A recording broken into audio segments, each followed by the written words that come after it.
आज मुकुल साबळीची नवीन गाडी घेता घेता राहिली. तर जय श्रीराम भाऊनो, आज आपण सकाळी सकाळी आवरून निघालो होतो श्रीरामपूरकडे. मग इथं आल्यावर आपल्याला मुकुल भाऊ भेटला. मग त्याचं थोडंफार काम करून आम्ही निघालो स्वयंवर मंगल कार्यालयाकडे. मग इथं आल्यावर बघतो तर काय एकदम खतरनाक अशी ऑफर चालू होती. कपडे डायरेक्ट किलोवर भेटत होते आणि इथं आपल्याला करायचं होतं मुकुल भाऊचं शूट. मग काय कॅमेरामॅन तर मीच होतो म्हणून काय विषयच नाही. एकदम खतरनाक असा शूट करून घेतला.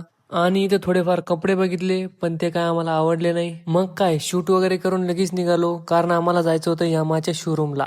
आणि लगेच 0 मिनिटात येऊन पोहोचलो यामाच्या शोरूमला, कारण इथं आपले मित्र आशिष आणि आर्यन FZ गाडीचा शूट करत होते. मग काय या भावाचा शूट कम्प्लीट झाला आणि आम्ही गेलो शोरूम मध्ये. मग इथं थोडंफार गाडीबद्दल चर्चा केली, त्यांना गाडीबद्दल थोडी माहिती विचारली. पण मुकुल भाऊनी काय आज गाडी घेतली नाही कारण त्याच्याकडे आधीच एक यामाची बाईक आहे. तिचं नाव तुम्ही मला कमेंट करून सांगा.